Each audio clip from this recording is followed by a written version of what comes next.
Bonjour à toutes et à tous, bienvenue dans le deuxième épisode des podcasts Ma Ligue 2. La Ligue 2 a redémarré très fort avec une première journée explosive marquée par le retour tant attendu des supporters dans les stades. Et comme d'habitude, on débutera ce numéro par les faits marquants du week-end et ils sont nombreux d'ailleurs. Et nous recevrons ensuite le milieu de terrain de Pau, Victor Lobry, décisif contre Nancy. Et puis en fin d'émission, nous aurons aussi Simon du site Malherbe Inside pour débriefer la large victoire de Caen contre Rodez. Un menu copieux, pardon. Et pour m'accompagner aujourd'hui, Clément Maillard qui a suivi tous les matchs du week-end avec attention. Salut Clément. Ouais, salut Dorian. C'est vrai que pour le coup, j'ai tout suivi du début à la fin et c'était une belle première journée, tout à fait. Justement, on va débuter avec les faits marquants. Qu'est-ce que tu retiens de ce week-end en particulier de ton côté? Ouais, bon, bah alors peut-être que ce sera pas si dit que ça hein, dans ma bouche, mais moi je retiens la belle performance de Sochaux.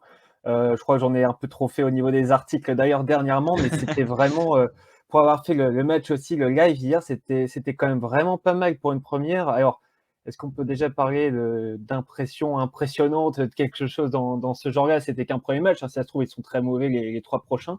Mais c'était vraiment impressionnant, notamment les 3 de devant, là, leur petit format, Kalulu, Dokuto Pere oula, Maxime de Couteau, ouais. ouais, ouais, ouais, Dokuto et c'est Texeira, pas Pereira. Texeira qui a été, pour une découverte, ouais, pour le coup, moi, je le découvrais totalement, qui a été vraiment, virevoltant et puis, c'était vraiment pas mal. Alors le corollaire, c'est est-ce que Dijon, a fait, une grosse performance ou pas? Est-ce qu'ils sont à 100%? Ça, loin de là, clairement. Mais, pour moi, c'est mon fait marquant du week-end, c'est que Sochaux, on les attendait, potentiellement à haut niveau et en tout cas, ils ont répondu présent. Donc on verra s'ils joueront vraiment les je sais pas, le top 5, les 3 premières places, les 2 premières. Mais, pour une première, c'est plus que kiffant et intriguant pour la suite, quoi. Ouais, ouais, tout à fait. C'est vrai que c'était le choc un peu de cette journée, hein, décalé au lundi soir. Dijon, on était vraiment curieux de voir ce que ça allait donner. On l'a répété depuis le début de la prépa. Sur le papier, Dijon a une très belle équipe, mais le papier ne fait pas tout. Et on a vu finalement peut-être Clément que c'était plus une somme d'individualité pour le moment qu'un vrai collectif. Et par exemple, le but de Roger Assalé, on voit que c'est un petit, enfin, c'est pas un exploit individuel, mais c'est ouais, si c'est un raid solitaire, c'est pas une action construite collective. Donc et Baptiste René qui en plus de ça a sorti 2-3 arrêts au-delà du 3-1. Donc ouais, il y a encore beaucoup de boulot à Dijon, hein, Clément. Ouais, bah, ouais, Dijon, effectivement, le but, je le revoyais tout à l'heure, c'est un beau but et il y a une perte de balle en plus, Mm. juste avant de Kabouni, il me semble. Ouais, Dijon, c'était Laurent aussi, Laurent Mazur qui le disait, hier sur son débrief, agglomérat, somme d'individualité. Alors c'est que le premier match, hein, Ouais, bien sûr. Sochaux avec aussi des recrues, ils avaient quand même moins de, globalement de recrues. Hier, sur le 11 de Dijon, il y avait que 3 joueurs qui étaient présents la saison dernière et les 2 de la défense centrale et puis, D'ailleurs, c'est peut-être Bruno Manga qui a été je trouve l'un des plus en difficulté quoi dans cette défense finalement c'est ça, ouais. de Dijon quoi. Ouais, de se dire que, par exemple, Daniel Congré, il va apporter son expérience. Un duo avec Eko et Manga, ce serait pas mal, hein. Bon, à nouveau des grands costauds. Ouais, Voilà, moi peut-être un peu perso, lent. je pense que peut-être c'est peut-être que les mangas qui risquent Ouais, de de sauter, sortir c'est de clair. l'équipe, hein. Franchement, vu le niveau là Et sur le match d'hier, c'était compliqué. ouais, ouais, 2-3 interventions, plus que ratées, non? Et puis globalement, Dijon, c'est ça, pour l'instant, ça ressemble pas encore à une équipe collectivement. Ils avaient, un mal fou à sortir le ballon. C'était un truc de taré, ouais, notamment en première mi-temps d'ailleurs plutôt. Après avoir voilà, peut-être que dans 5 journées, je crois qu'on l'a déjà dit, et puis plus d'une fois sur le site, peut-être que Dijon, à la journée 10, ils seront à 8 victoires, et puis, 2 défaites quoi. Un truc comme Ouais, ça non, mais parce que c'est clair que c'est qu'une première journée, donc il y a mmh, aucune conclusion définitive à tirer. Voilà, on l'a vu l'année passée, Toulouse qui a démarré assez mal et qui a très très bien fini, donc il y a rien de définitif, mais c'est vrai que bon, c'est un peu, c'est l'un des faits marquants du week-end, effectivement, cette victoire de Sochaux qui mine de rien frappe on va pas dire un grand coup, mais voilà, qui montre que en tout cas, faudra compter effectivement sur Sochaux, sur Sochaux cette saison. De mon côté, moi, j'ai retenu surtout comme fait marquant les victoires de Paris et de Caen. Forcément, 4-0 en ouverture, c'est pas fréquent. Deux victoires 4-0, c'est encore moins fréquent, surtout lors des premières journées. On a l'habitude plutôt de voir des matchs assez serrés, assez fermés, parce que toutes les équipes se sont bien préparées. Certaines sont un peu en avance sur d'autres, mais il y a souvent pas un aussi gros écart. Et là, c'est vrai qu'on a vu, voilà, que ce soit Caen ou Paris, Vraiment, il y avait pas photo sur les matchs contre donc Paris contre Grenoble, enfin, à Grenoble, enfin à Guignon même, mais contre Grenoble. Et puis Caen qui recevait Rodez. C'est vrai que ça a été deux victoires incroyables. Peut-être même plus, encore plus surprenant pour Caen. On se rappelle qu'il y a 2 mois, ils se sauvent à la dernière journée. Ils étaient incapables de battre la saison dernière, justement, une équipe comme Rodez, une équipe comme Chambly, etc. C'était compliqué. Et là, ils commencent direct par un 4-0. C'est pas anodin, même si c'est que la première journée. Il y a quand même déjà une métamorphose assez incroyable, déjà en termes d'engagement et puis en termes de confiance dans l'équipe. Voilà, illustré notamment par le triplé d'Alexandre Mendy qui était comme toute l'équipe de Caen en difficulté l'année passée et qui là claque un triplé en 37 minutes. Donc c'est assez incroyable ça. Clément, d'ailleurs, t'as fait un article à ce sujet à retrouver sur ma Ligue 2. Ouais, bah, ouais, Mendy, c'est clair qu'un triplé en 45 minutes, il est déjà plus qu'à un but de son total, de la saison dernière qui était de 4 buts et clairement, derrière Caen, je pense que c'est aussi ce que tu as en tête, c'est l'arrivée de Moulin. On se dit qu'il y a aussi, Ali Abdi qui va arriver, pour apporter encore plus de choses. Bah, ouais, ça marche à la confiance. Le Paris FC, c'est pareil, alors différemment, mais eux, ce que je trouve intéressant avec le Paris FC, c'est qu'on les attendait et ils ont répondu présent. Caen, on les attendait aussi, mais pour, différentes, raisons. Qu'est-ce que va donner Caen, version Moulin et au final, bah, 4-0, propre et contre Rodez. C'est ça que tu pointes qui est intéressant, c'est qu'en Surtout que fait, ces dernières saisons, voilà, il y avait notamment Pierre Bardi qui ouais, marquait tout le temps contre Caen. Ouais, Rodez, c'est jamais, enfin, Rodez, c'est très rare qu'ils se prennent c'est des dense, tôles comme ouais, ça. C'est souvent, bon, voilà, c'est une équipe qui termine en deuxième partie de tableau l'année passée, mais qui perd jamais de beaucoup, ou alors qui fait beaucoup de matchs nuls. Là, les mmh, voir prendre un 4-0, c'est ça, voilà, c'est pas anodin quand même pour Caen, moi je trouve, même si ouais, c'est qu'une première journée, mais je trouve que voilà, puis ça va donner forcément de la confiance pour la deuxième journée, pour les matchs d'après. Forcément, là, le groupe, il était un peu dans l'interrogation par rapport aux nouvelles méthodes, par rapport à cette nouvelle saison qui débutait. Et je pense que voilà, c'est un gros soulagement pour tout le monde de voir que Caen a le potentiel pour faire une belle saison, puisqu'on rappelle que il y a Wadja, il y avait seulement deux recrues, Wadja et Ali Abdi. Abdi, il n'était pas qualifié. Et Wadja, je crois qu'il est rentré en deuxième oui, période. Donc voilà, c'est un effectif qui était déjà là l'année passée finalement. Et avec quasiment les mêmes joueurs, bah, tu te retrouves à mettre un 4-0 à Rodez. Donc, c'est là où il faut souligner, je pense, l'apport de Stéphane Moulin et de son staff, c'est ouais. clair. Ouais, non, et puis il y a une belle colonne vertébrale quand même. Je pense que on voit sur les photos Onyangé qui est écroulé de Mm. rire, quand Alexandre Mendy, marque un but. Je me dis qu'un Onyangé, de Deminguet au milieu de terrain, tu Mm. parles de Ali Abdi, il y a Puis Wadja les qui jeunes, les arrive, jeunes qui ont, les les jeunes qui jeunes, ont un an de plus aussi par rapport à mine de Mpunji, rien, Diaz. je pense que sur le maintien de l'année passée où c'était très très dur, ils ont acquis peut-être une expérience encore plus rapide qu'une saison classique où il y a Mmh, vraiment où ils sont passés vraiment par beaucoup d'émotions et ça je pense que quand tu es jeune joueur comme Le Penant, voilà les jeunes qui qu'on a vu déjà l'année passée qui sont très bons, forcément ça les a fait grandir et on attend cette saison qui soit encore meilleure donc ouais c'est sûr que cette première victoire de Caen met les signaux au vert. Et puis on va en parler à contrario de la victoire de Paris. Alors on a vraiment vu pour le coup une équipe de Paris sur la continuité de l'année passée, juste avec l'apport de Thierry Lauré, mais les mmh, joueurs pareil, sont globalement les mêmes, à part peut-être Bernauer arrière droit. Euh, mais on a vu voilà ce potentiel offensif, on a retrouvé ouais, ça. C'est Gaëtan Laura, voilà un peu le bulldozer là en attaque, c'est incroyable les différences qu'il crée. incroyable. Voilà le jour où Gaëtan Laura va franchir un cap lui-même à la finition, ça va être une folie. Il peut mettre plus de 20 buts dans une saison si voilà, c'est le petit palier, je pense, qui lui manque encore, c'est d'être. Mais en même temps, il donne tellement sur le terrain, il fait Ouais, des différences tellement impressionnant, énormes à la franchement, course que c'est logique d'avoir un petit manque de lucidité quand tu arrives au moment de conclure. Mais le jour où il va réussir à franchir ce petit palier-là, ça va être l'un des meilleurs joueurs de Ligue 2, c'est sûr et certain. On ouais, voit voilà, donc le bulldozer Paris FC contre un projet de Grenoble clairement qui n'est pas prêt. Nouveau cycle, complètement, fin de cycle avec Philippe Inchberger, nouveau cycle avec Maurizio Jacobacci, des nouvelles méthodes à assimiler. Et puis en plus, quand la poisse s'en mêle avec les blessures de Stralman, de Gaspard, de Pérez, un but contre son camp. mmh, Le match délocalisé à Guignon, bon voilà, ça a fait beaucoup pour Grenoble. Là, c'est clair que en plus il joue contre Auxerre, il se déplace à Auxerre lors de la deuxième journée. Donc on va, mine de rien, ça fera que 2 journées, mais on va déjà attendre un peu Grenoble au tournant parce qu'après un 4-0, on va surveiller ça, surtout qu'Auxerre a gagné contre Amiens. Mm. Donc effectivement, Grenoble qui sera déjà attendu. Mais voilà, pour moi, c'était aussi forcément un fait marquant. C'est 2 victoires 4-0 sur le multiplex. Clément, je te propose il y a eu d'autres faits marquants. Je te propose qu'on les balaye un peu rapidement ensemble. Effectivement. Du coup, tiens, je vois que tu as le maillot du Schalke 04. J'avais pas bien vu Ouais, tout à l'heure. ouais. Je voyais que le haut de ton maillot. Je me demande si c'était pas un On est maillot fiers. de Chelsea vite fait. Quand je voyais que le haut bleu comme ça, j'avais pas vu que c'était Schalke. Ouais, Euh, non, il est beau celui-là. En D2, ils ont euh, perdu 3-1 d'ailleurs contre ouais, j'ai Lernet vu. avec Ouais, j'ai le vu ça. Thierry, Schalke, mon frère très qui mal, qui est descendu en deuxième division allemande et qui commence mal. Voilà, en Allemagne aussi visiblement. C'est pas un parce peu qu'on à est la un ancien. Dijon, un peu à la Ouais, Dijon, ouais, ouais. cette saison et puis première défaite 3-1 aussi d'ailleurs les deux matchs, il me semble. Quelques similitudes outre-Rhin. Je te propose qu'on parle de Toulouse aussi, c'est peut-être l'un des autres faits marquants. Toulouse qui est, Mhm. comme l'année passée, qui assume son statut de favori, qui assume sa volonté de remonter en Ligue 1 justement, et ça ressemble quand même à une mauvaise opération d'avoir fait 2-2 contre une superbe équipe d'Ajaccio. Ça, là, c'est clair qu'on est tous d'accord là-dessus. Mais à 11 contre 10 depuis la 38e minute, c'est clairement 2 points de lâcher à domicile pour Toulouse qui n'a pas réussi à faire la différence et à prendre ses 3 points. Et quand on voit que des fois la Ligue 2, ça se joue à 3 points en fin de saison, alors souvent on se souvient des matchs de la 36e, de la 35e, de la 37e, les points lâchés à ce moment-là. Mais les points qui sont lâchés en début de saison, mine de rien, ils comptent autant.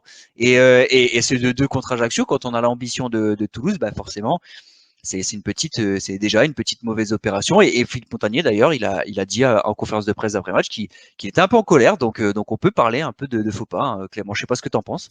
Bah, ouais et en fait, comme pour d'autres équipes, en soi, je sais pas pourquoi, je pensais à Nîmes, qui fait nul à Bastia. En soi, c'est pas un super bon résultat, Bastia est promu. Mais ça me rassure, Mm. enfin, je suis un peu, Ouais, partagé parce sur que cette ouais, question. c'est vrai que Nîmes ils reviennent entre guillemets de zéro, ils repartent un peu de zéro, alors que Toulouse, ils ont quand même déjà, voilà, c'est la deuxième année du projet, donc on les Ouais. attend tout de suite dedans, quoi. Ouais, tout à fait. Après, ça me rassure un peu Toulouse, parce que en fait, ça me rassure parce qu'Ajaccio alors par contre, ce qui est, effectivement décevant, c'est, de perdre des points alors qu'ils ont mené 2 fois au score, Ouais, ouais, c'est qui ça. Et à qui 11 jouent contre 10. à c'est ça, ils jouent à 11 contre 10. Mais en face, il y a quand même Ajaccio, en face. Il y aurait eu la même chose contre, je ne sais pas, QRM, qui a, Ouais. 10 contrats pro, ils se font rejoindre 2 fois, ils se font, pas, balayer par QRM, réduit à 10 ou un Ouais. truc comme ça. J'aurais dit: «Ouais, c'est un petit peu, c'est un sale résultat». Là, effectivement, le résultat est mitigé, et voilà, je me dis en fait, je vois leur effectif et je me dis: «Ouais, il leur reste quand même encore des bons joueurs». Ils ont récupéré quand même quelques types. Alors, il faudra voir, je pense que dans le jeu, effectivement, pour le futur, si Adli part, quand on voit le Ouais. second Ouais. but, le but contre son camp de Kalulu, il y D'ailleurs, a un relais avec Adli, Adli a pris carton rouge en fin de match, donc ouais, est-ce c'est qu'on un le peu en reverra sous le plus, maillot de Toulouse? c'est ça. Mais Rien n'est ouais, moins donc sûr. Toulouse, ouais, c'est un fait marquant dans le sens, mais moi, je suis un peu 50-50 sur ce fait marquant. C'est que je me dis, «Ouais, OK, ça peut le faire tout». En fait, je les voyais pas forcément dans Moi, le moi, top j'ai envie 3. de le mettre en fait marquant aussi pour saluer la performance d'Ajaccio, parce Oui, bien sûr, qu'effectivement, il on y a en ça a aussi. parlé ensemble la semaine dernière, Clément. On s'est dit pourquoi pas, tu vois, on les a mis une étoile dans nos favoris parce qu'on l'a rappelé, Mmh, Ajaccio une année sur deux, ça cartonne parce que ils sont dans la continuité. ouais, Et là, vraiment, on a vu un Ajaccio bah, avec ses valeurs, avec ses talents, avec Chazim ouais. Lassi qui est juste incroyable. Et bah ouais, Ajaccio, quand je vois qu'Ajaccio à 10 contre 11 va accrocher Toulouse 2-2 là-bas, va falloir Mmh, compter sur Ajaccio, je pense, cette saison, franchement. Enfin, en tout mmh, cas, ils ont montré qu'ils avaient les capacités pour. Maintenant, ce sera à eux de répéter ces genres de performances chaque semaine, mais le potentiel est ouais. clairement là pour s'inviter peut-être en outsider cette saison. Ah, il va y avoir un top 5, je pense, ça va être la guerre Ouais. nucléaire. Quand on se dit c'est pareil, alors on l'a moins vu sur le multiplex, ce sera un autre fait marquant, je crois, je fais Mm, une illustration, mais on a moins vu, par exemple, Le Havre, Guingamp, match sans mm, but, mais mm, apparemment, c'était pas si mal que ça. Les mm. 2 équipes ont essayé de jouer. Bon, peut-être pas forcément pour Le Havre, mais Guingamp, ça a l'air d'être, assez solide.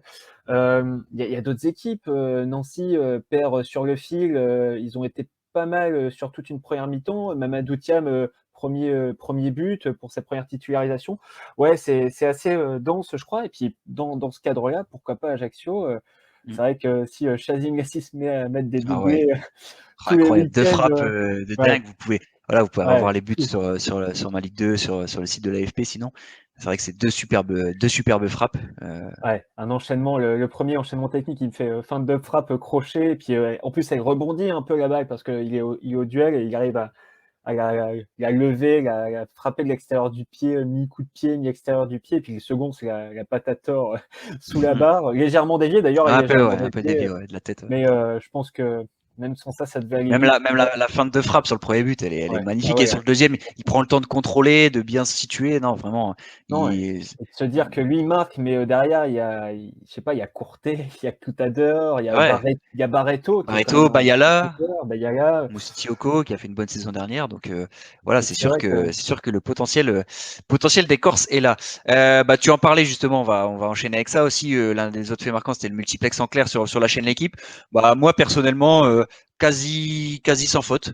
Quelques petits bémols, mais c'est tout à fait normal pour une première. Mais honnêtement, il faut saluer toutes les équipes de la chaîne équipe parce qu'ils ont récupéré ça les 15 jours avant le début de la oui, saison.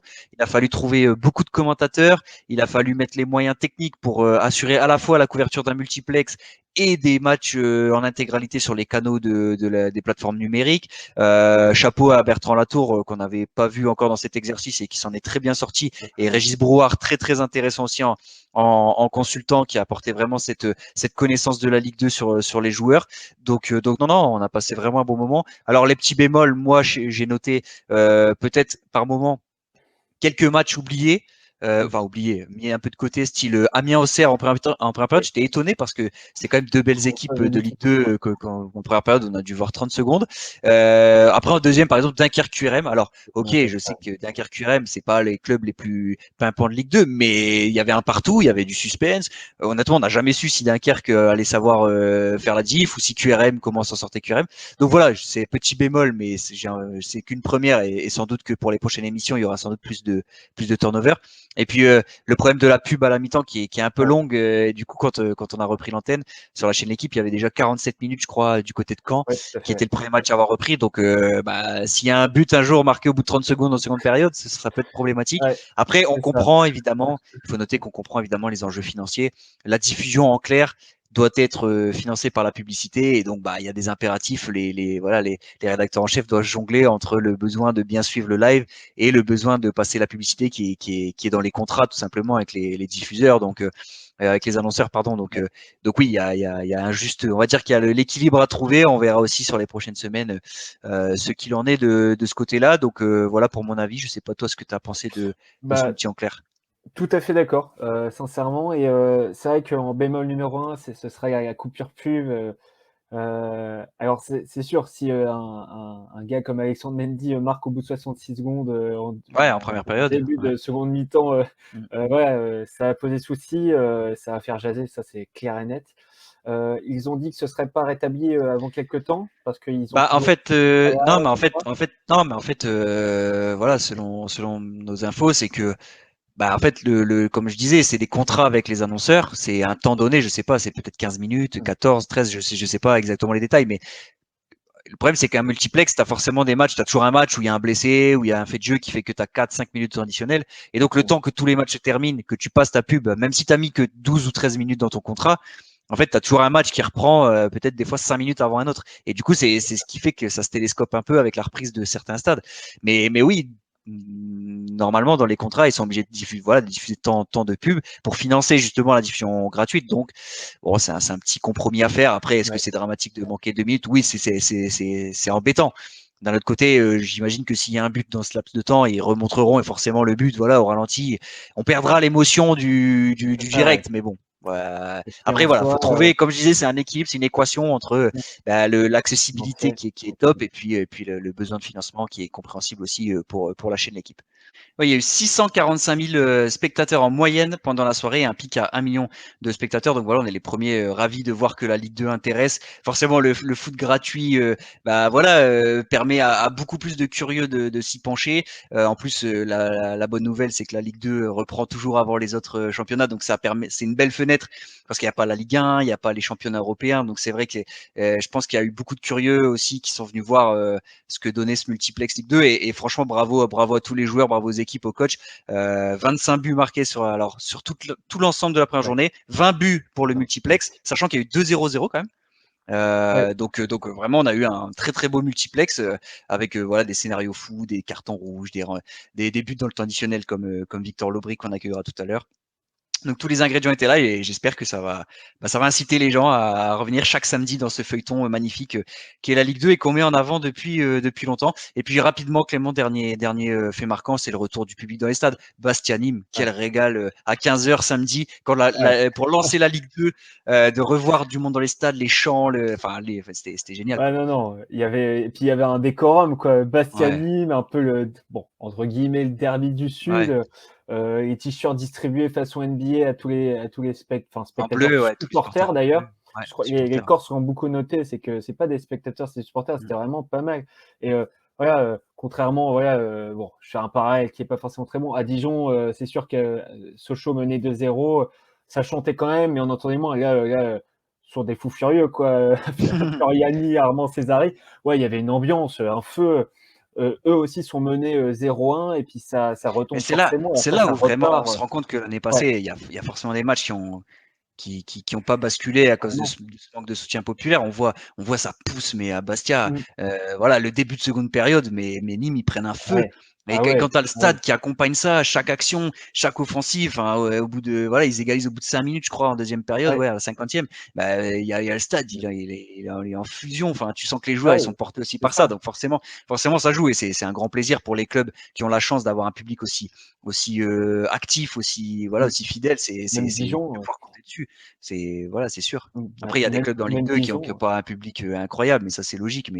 Mais Ouais, ouais et puis mais j'ai est-ce que Dijon, public incroyable, pas croyable, bon voilà, mais même Dijon à 1-2 quand ils reviennent, on se dit: «Ouh là, attention Sochaux, ils ont gâché le ouais, bien joker», sûr. ça pousse et il y avait du bruit en Bah pu bien sûr, ouais, en non, non, mais tous tribune. les publics de toute C'est vrai façon, que donc ouais, ça aura même sa ouais, part, ouais. même dans un stade de, je sais pas, 1 000-2 000 personnes, il y a des petits stades, je pense, à Trébu et je sais pas combien il y a exactement, à Rodez, quand on les voit, à la télé, quand on les voyait encore plus avec Mmh. le confinement, c'était champêtre, quoi. Il y a C'est il y a sûr. derrière et on voit les tribunes, il y a personne. Donc ouais, c'est clair que ça va jouer et puis bon, alors voilà, il y aura des ambiances toujours folles. Je pense c'est pareil, quand la Ligue 1 reprendra, un truc au Chaudron, au Vélodrome, ça va donner.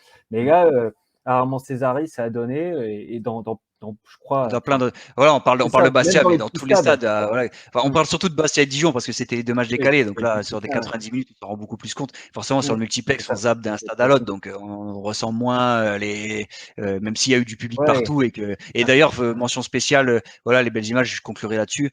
Déjà, mention spéciale à tous les supporters de Grenoble qui ont fait le déplacement à Guignon. Franchement, Oui, c'est top pour ouais, aller suivre son équipe. absolument. Et puis on a vu des belles images justement, bah, ces mêmes supporters entre guillemets qui consolaient un peu les joueurs d'avoir pris 4-0. Ils sont conscients qu'il y a des soirées comme ça où rien ne va et je pense que ils étaient là pour justement pour les soutenir, pour leur montrer leur soutien. Et puis à Toulouse aussi, malgré le 2-2, Oui, malgré la déception, on a vu un chant avec De Jaegereux et tous les Toulousains. Enfin voilà, ouais, juste les supporters kiffaient c'est ça, de retrouver leurs joueurs et les joueurs exactement. kiffaient de retrouver leurs supporters. Et rien que pour ça, ça a été des superbes images. Donc grand plaisir de revoir évidemment le public.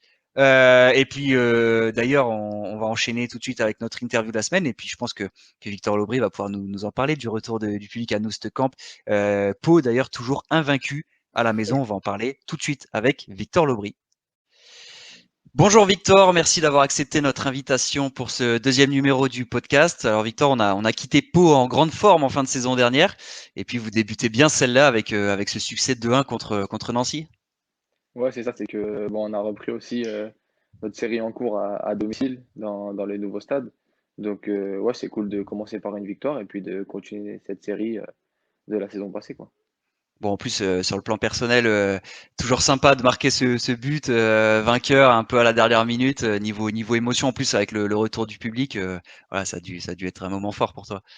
Ouais, non, franchement, c'était top parce que ouais, ça, c'est un but qui amène la victoire.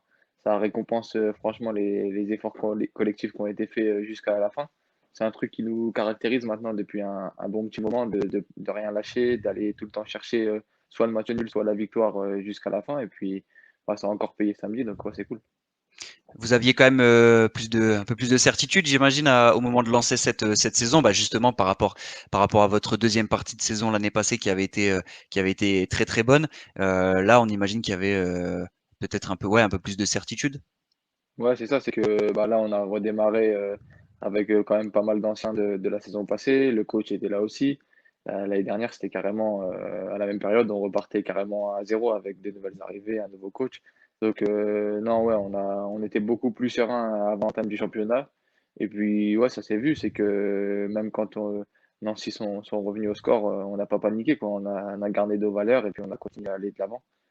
Et ça, on est récompensé, donc c'est bien. Bon, cette première victoire, elle doit faire quand même beaucoup de bien parce que l'année dernière, vous l'avez longtemps cherché. Ça vous avait mis en difficulté en première partie de saison où vous étiez un peu mal parti entre guillemets. Là, voilà, faut pas minimiser cette victoire. Elle est déjà importante, j'imagine. Ouais, bah déjà dans les têtes, c'est important de gagner le premier match. Surtout que, bon, on va pas se le cacher, on n'a pas fait non plus un match exceptionnel. Donc on se dit qu'en étant moyen, on arrive quand même à aller gagner ce match-là. L'année dernière, à cette même période, si on n'était pas à 100%, même 120%, on gagnait jamais les matchs.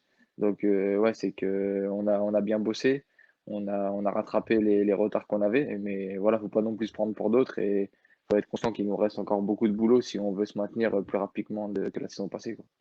Ouais, justement, tu le disais, vous avez longtemps joué à 11 contre 10 dans ce match et finalement vous encaissez l'égalisation quand vous êtes en supériorité numérique. Ouais. Qu'est-ce que selon toi il faudra améliorer pour le prochain match du coup par rapport à cette victoire? Ouais, c'est un petit peu plus de maîtrise de balle, les premières relances ou même les dernières passes. On a eu l'occasion quand même deux, trois fois en contre bah, d'aller mettre le deuxième but. Et ouais, on n'a pas réussi à être juste dans la dernière passe ou dans le dernier geste. Donc après, on prend un but sur coup de pied arrêté. Voilà, on n'est jamais à l'abri, même à 10 contre 11, de prendre un contre ou bah, voilà, un but sur coup de pied arrêté comme ça s'est passé. Donc ouais, un petit peu plus de maîtrise globale dans notre jeu. Et puis après, on pourra jamais nous reprocher de pas mouiller le maillot ou quoi. Donc ouais, c'est surtout techniquement progresser encore un peu. Faut nous dire maintenant quel est le secret là, nous ce camp, il y a un truc, c'est impossible de prendre des points là-bas. L'année passée, vous êtes invaincu, je crois que vous lâchez juste 2 points contre Ajaccio et encore un Ouais, 0-0.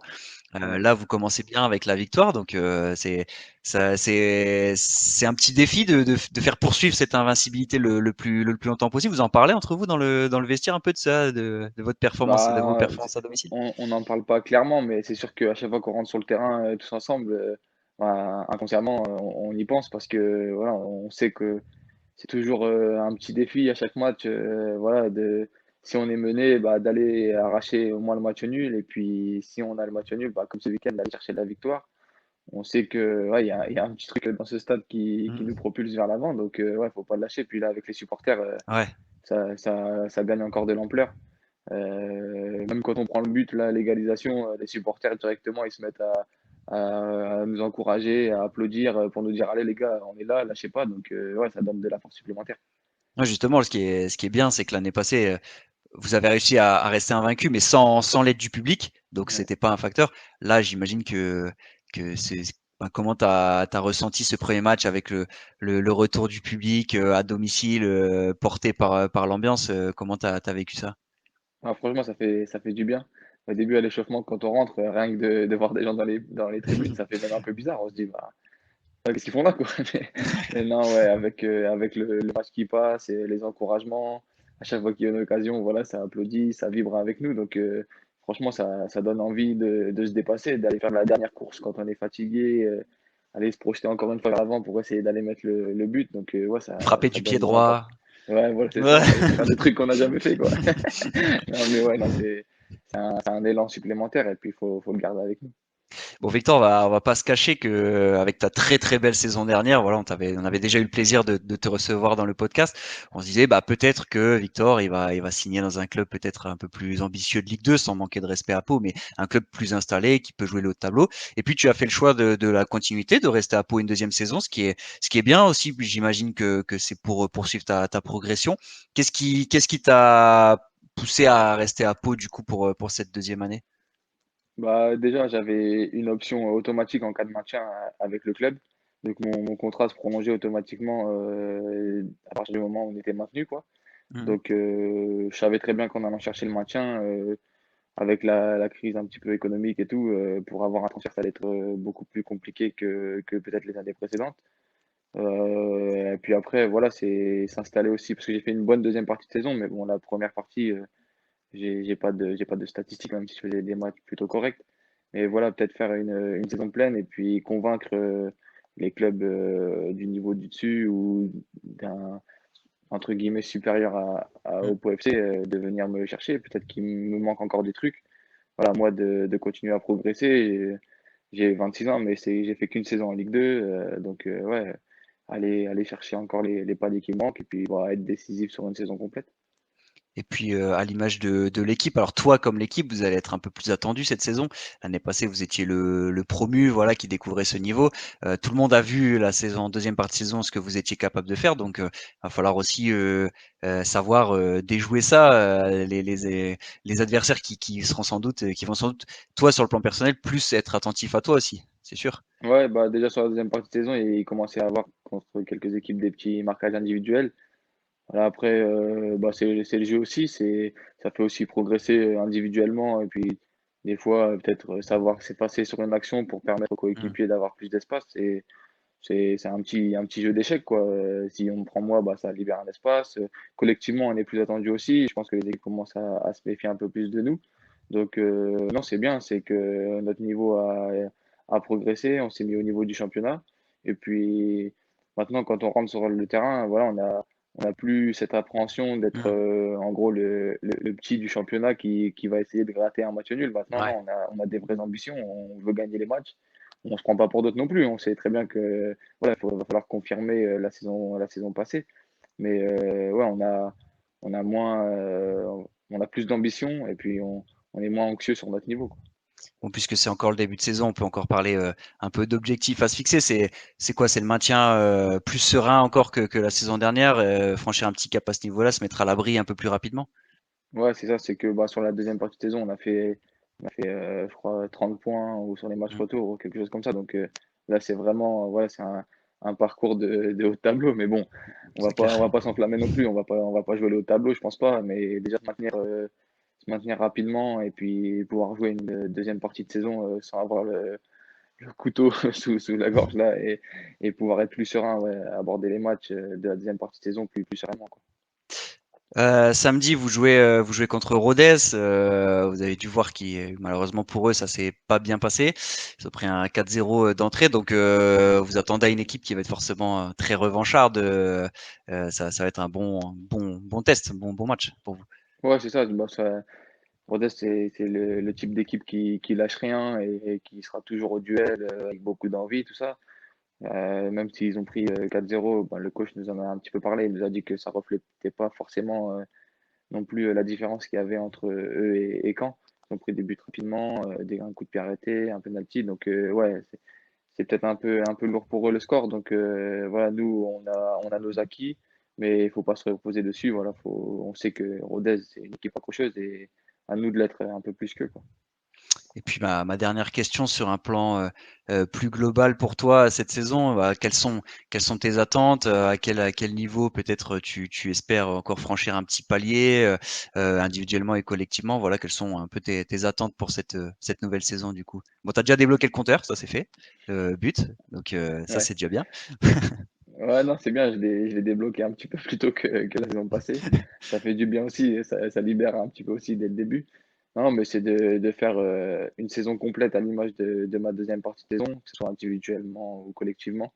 C'est ouais, d'entamer les matchs sereinement, de prendre beaucoup de plaisir, comme on le faisait sur la deuxième partie. Parce que bon, sur la première partie, voilà, on prenait pas de plaisir, on jouait pas bien, on gagnait pas.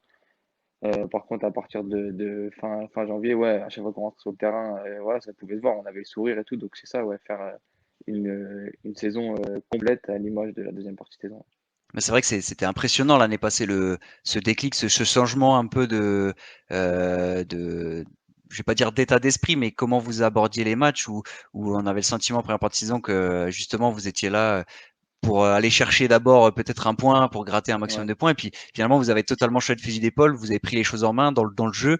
Et c'est à partir de ce moment-là où vraiment on a découvert un autre pot, quoi. Et ouais. je sais pas comment toi tu l'as vécu sur le terrain directement, mais c'est vrai que de l'extérieur, on a vraiment vu deux visages, quoi. Ouais, bah, on peut le dire, on était une équipe carrément différente. On a pris confiance en notre jeu petit à petit. Au début, on faisait 10 passes, après on en faisait 20, 30, et puis voilà, ouais, c'est ça, c'est qu'on a pris confiance en nous. Chacun a élevé son niveau individuel, et puis ça fait la belle histoire de fin de saison. Donc, ouais, c'est ça, c'est que faut pas lâcher ça. Faut s'en rappeler, mais faut pas non plus penser que voilà, on a passé un niveau supérieur ou autre.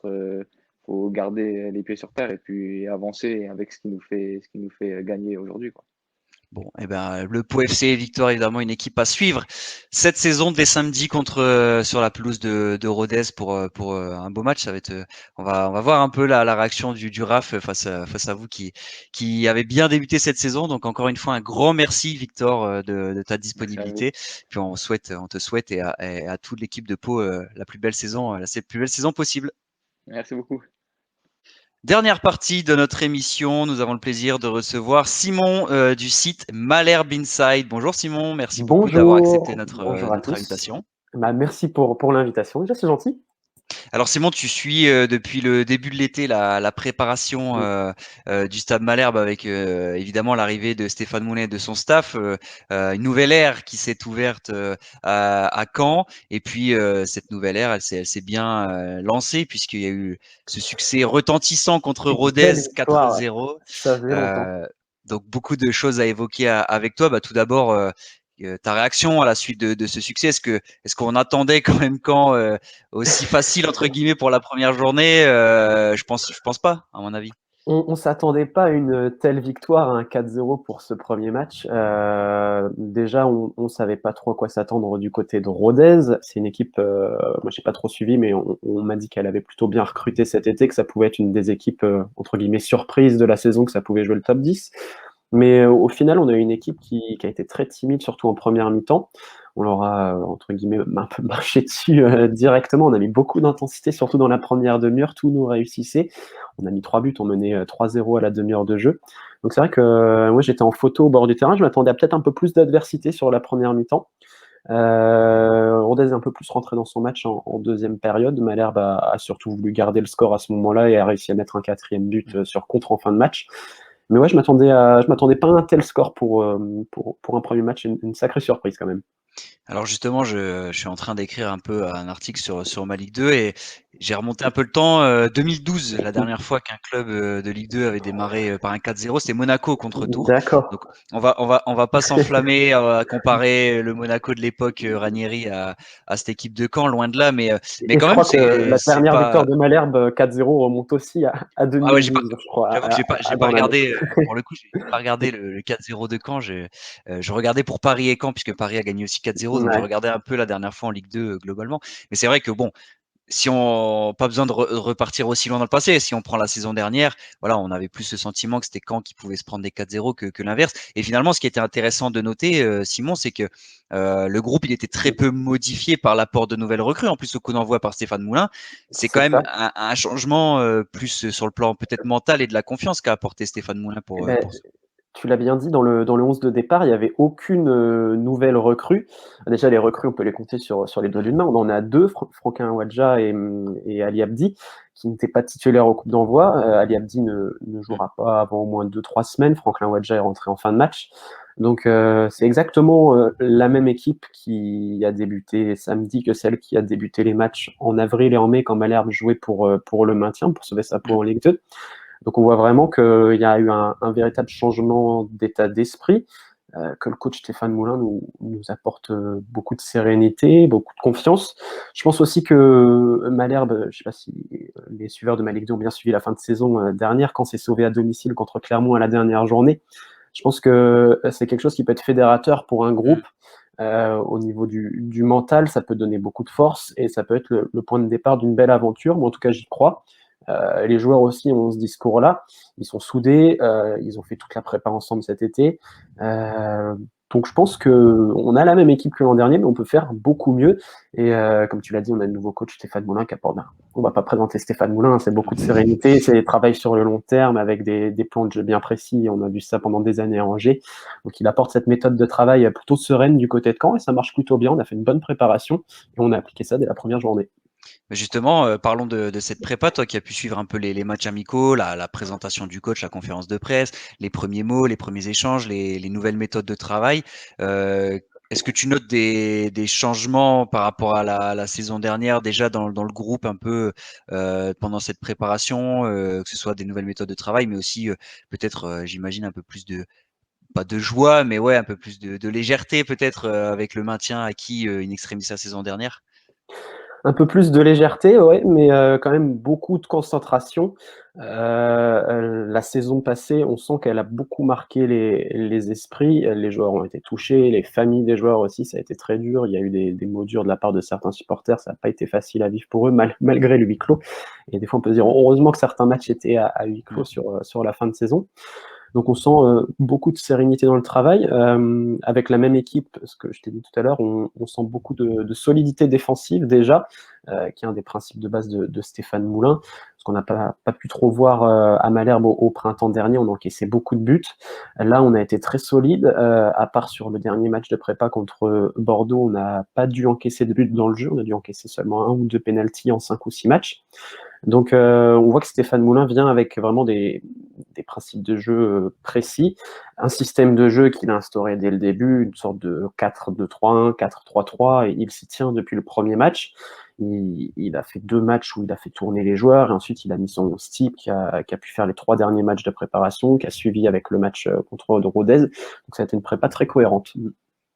Justement, est-ce que tu as senti cette montée en puissance au sein de la prépa qui pouvait faire penser que Caen voilà, allait démarrer fort? Monter en puissance, oui, je pense sur la confiance, sur l'état d'esprit, parce que sur les résultats, on termine la prépa sur notre seule défaite. C'était face à Ouais. Bordeaux. On gagne avant 1-0 contre Nantes. Donc, petit à petit, on a quand même senti plus de confiance, plus d'efficacité devant le but, ce qui nous manquait un petit peu au début. Et on s'est fait plaisir. J'ai dû voir les 3 premiers matchs amicaux de Malherbe. J'essaye d'en voir un petit peu chaque été.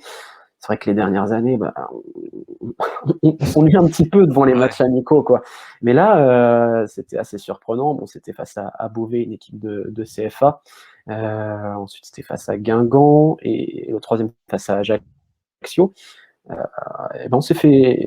Il n'y a pas eu tout le temps des buts. On a fait 0-0 contre Ajaccio, mais le jeu était plaisant à voir et on a pris beaucoup de plaisir. Ouais, puis évidemment, l'homme fort, l'homme à sortir un peu de cette belle performance collective, c'est quand même Alexandre Mendy, comme l'ensemble de toute façon de l'équipe qui a été forcément pointé du doigt, mais vu les résultats la saison dernière, c'est plutôt logique que les joueurs étaient plutôt critiqués. Mais là, la réponse sur le terrain, elle est belle avec un triplé d'entrée pour Alexandre Mendy. Voilà, c'était l'homme à ressortir de ce match. Absolument, avec un but dès la première minute Mm. de jeu, on s'est dit ça démarre fort pour lui. Beaucoup d'envie, beaucoup de pressing, beaucoup d'efficacité offensive aussi, ce qui lui a beaucoup manqué au printemps. Il s'est mis le public dans la poche dès le premier quart d'heure avec des chants des supporters. Je ne sais pas si vous avez vu ça, qui ont repris le Will Griggs on Fire en Mendy's on D'accord. Fire. Bah, non, pendant le multi, on s'en rend moins compte, mais du coup, c'est intéressant. Ouais. Donc ça a dû lui faire plaisir. Il en a parlé en conférence de presse d'après-match. Il a dit que ça lui avait fait plaisir, mais pour lui, je pense que ce triplé, c'est qu'un début. C'est un joueur qui n'a pas marqué beaucoup de buts par saison dans Mm. le passé. Je crois que Mm. son meilleur total avec un club, ça devait être 4 buts en une saison. Et puis là, il a marqué autant en 30 minutes Ouais, que ouais, sur c'est toute la ça. saison dernière avec C'est Malherbe. ça.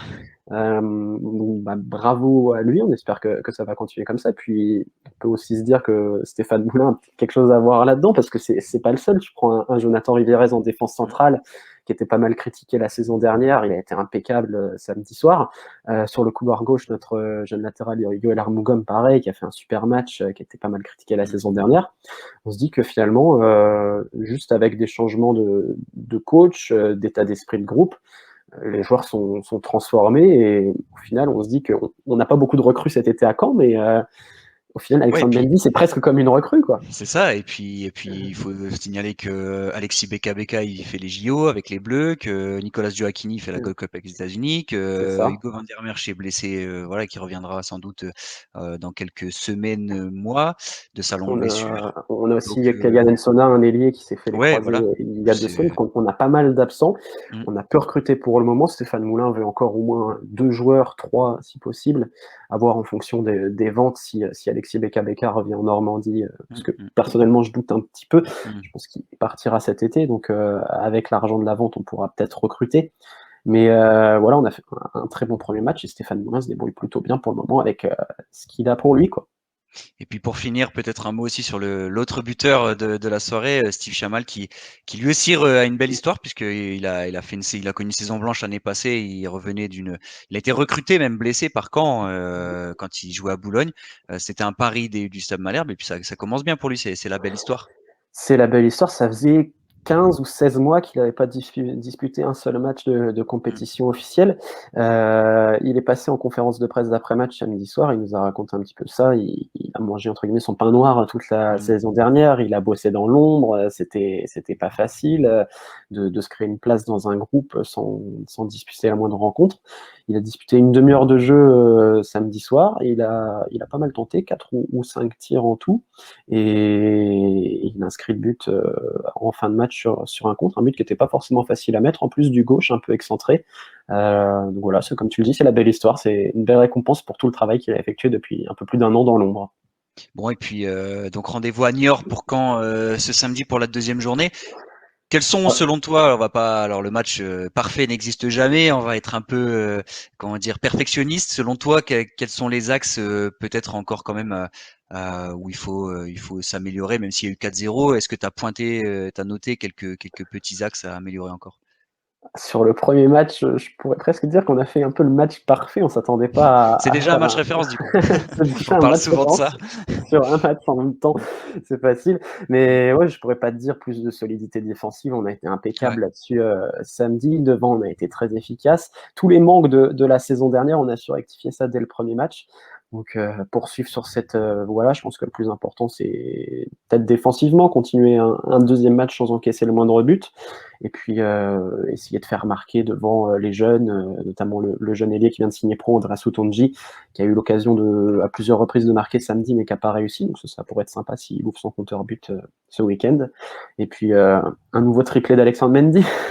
Soyons fous. Ouais, pourquoi pas, hein. C'est vrai que c'est pas la première fois qu'on voit des joueurs en Ligue 2 qui commencent très très fort l'année, des fois qui mettent 7-8 buts en 3-4 matchs et ça arrive souvent. Après, le plus dur, c'est de garder cette spirale sur toute la saison, mais voilà, sur la Ah bah, confiance d'un il en triplé. mettra pas tous les week-ends dans des triplés comme ça. Non, c'est sûr, mais c'est vrai que sur la confiance d'un triplé, évidemment que on va dire la cote d'Alexandre Mendy avec Caen sera surveillée. Voilà, les attaquants sont souvent sur un petit nuage après Mm. ce genre de performance. Donc évidemment, Alexandre Mendy à suivre. Juste plus globalement, selon toi, il faut situer où Caen cette saison? Alors, vous sortez d'une saison qui est très très très difficile.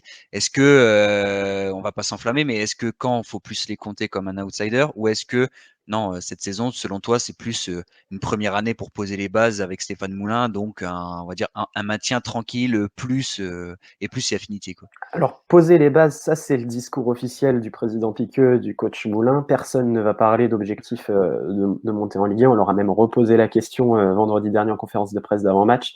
Stéphane Moulin a dit clairement non, c'est un travail sur 2, 3 ans. On sent les joueurs quand même un peu plus ambitieux, et c'est normal d'être un joueur au Stade Malherbe et de vouloir remonter en Ligue 1. On est un club qui a des structures de Ligue 1, qui a une histoire de Ligue 1. Donc forcément, dans les têtes, on a envie d'être compétitif et de jouer le plus haut possible. Mais je pense qu'il faut compter sur Malherbe comme un potentiel outsider quand même cette saison. Le top 3, je sais pas, on n'a eu qu'un match. En vrai, Mm. il faut attendre 5-10 matchs pour peut-être commencer à se prononcer là-dessus. Surtout que l'an dernier, on fait un très bon début de saison. Ouais. On est sur le podium après 10 journées, on termine 17e. Donc ça veut rien dire. Mais personnellement, pour avoir suivi la prépa, je pense que Malherbe peut quand même viser un top 10, un top 8 cette saison, poser les bases d'une saison prochaine où vraiment il y a cette envie de finir premier ou deuxième pour retrouver la Ligue 1. Bon, et ben vous nous direz en commentaire, voilà, sur les réseaux sociaux, sur YouTube, sur notre chaîne YouTube, sur Facebook, si vous pensez que Malherbe peut, pourquoi pas, s'inviter dans le haut de tableau dès cette saison, ou si cette première saison doit être surtout celle, comme l'ont dit les dirigeants, pour poser les bases. Ben, un grand merci à toi, Simon. On rappelle que toute l'actualité du SM Caen est à retrouver sur le site, donc Malherbe Inside. C'est ça. Et puis bah, merci à Malik 2, merci à toi pour l'invitation. C'est toujours un plaisir. Mais avec grand plaisir. Et puis peut-être qu'on sera sans doute amené à parler de nouveau de Caen au fil de la saison. On espère Dans- positivement cette fois. Après 2 années plutôt compliquées, on espère voir Caen tirer le meilleur de son effectif cette année. Merci beaucoup Simon encore une fois. Merci à toutes et à tous de nous avoir suivis. On se retrouve la semaine prochaine pour un nouveau podcast. Et puis en attendant, bah, voilà, vous suivez l'actu de la Ligue 2 sur maligue2.fr et sur l'application mobile qui est dispo gratuitement sur tous les stores. Merci beaucoup. Salut! À bientôt.